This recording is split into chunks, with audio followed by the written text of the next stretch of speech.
یزید نے جب مدینہ المنورہ پر حملہ کیا تو حضرت ابو سعید خدری رضی اللہ تعالیٰ عنہ نابینا تھے، صحابی تھے،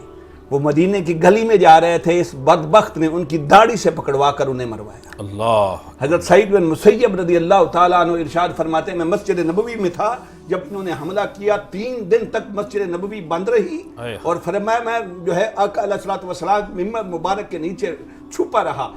اس بدبخت لعین شخص نے جس مدینے کے بارے میں اور جس مسجد نبوی کے بارے میں میرے آقا نے فرمایا ما بین بیتی و منبری روضۃ من ریاض الجنہ، ریاض الجنہ میں گھوڑے باندھے، اور سیرت کی کتابوں میں لکھا معاذ اللہ منبر رسول پر آ کر کتے پیشاب کرتے تھے۔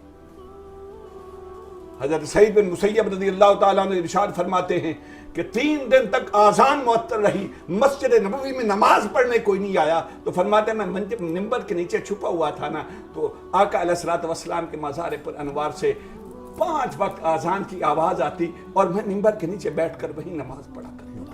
یہ وہ ملعون شخص ہے جس نے صحابہ کرام رضوان اللہ تعالی علیہم اجمعین اور تابعین کی بیٹیوں اور اہل مدینہ کی جو بچیاں تھیں ان میں سے 1000 کے قریب جو ہے ان کے ساتھ ظلم، جور، جفا اور زنا کیا۔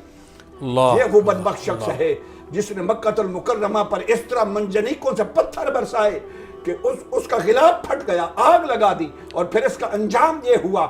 سیرت نگار لکھتے ہیں 2 چیزیں بیان کی گئی ہیں، ایک تو یہ کہ یہ بدبخت شخص جو ہے اس کے پیٹ پہ قلنج پڑا تھا اور اسے قلنج کی حالت میں یہ مر گیا تھا۔ اللہ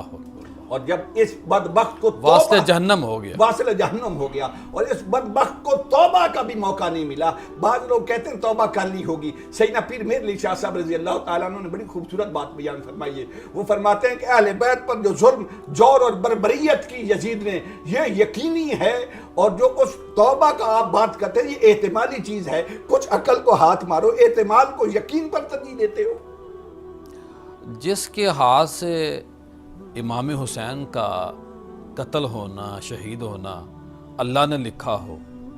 اس بندے کی توبہ کیسے ہو سکتی؟ اب میں آتا ہوں آپ کے سوال کی۔ جی آقا علیہ الصلوۃ والسلام نے اس کے پہلے ہی امام علی مقام کی شہادت کی جو ہے خوشخبری دے دی تھی، اور یہ خبر اتنی عام تھی، حضرت عبداللہ بن عباس رضی اللہ تعالیٰ عنہ ارشاد فرماتے ہیں کہ میں اور اہل بیت میں سے کثیر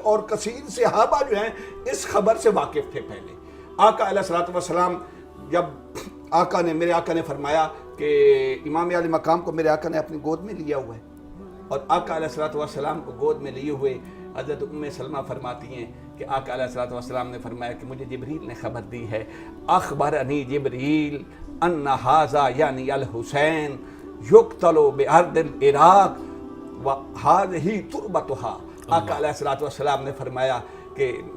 آقا نے میرے آقا حسین کو جولی میں لیا ہوا ہے، گود میں لیا ہوا ہے، فرمایا ابھی جبریل میرے پاس آئے اور فرمایا یا رسول اللہ اس شہزادے سے آپ کو بڑا پیار ہے نا جس کے لیے آپ نے ابراہیم علیہ السلام کی قربانی دی تھی اپنے بیٹے کی، اس بیٹے کو کربلا کی زمین عراق میں جو ہے قتل کر دیا جائے گا اور یہ اس کی مٹی ہے۔ پھر احادیث کے حوالہ سے میں صرف جو ہے اشارہ عرض کرتا ہوں کہ حضرت ام سلمہ رضی اللہ تعالیٰ عنہ کو مدینہ میں اور حضرت عبداللہ بن عباس رضی اللہ تعالیٰ عنہ کو مکہ میں، دونوں کو خواب آیا ایک ہی وقت میں کہ آقا علیہ الصلوۃ والسلام اس حالت میں تھے کہ کہیں آپ کی داڑھی مبارک پر گرد و غبار ہے، بال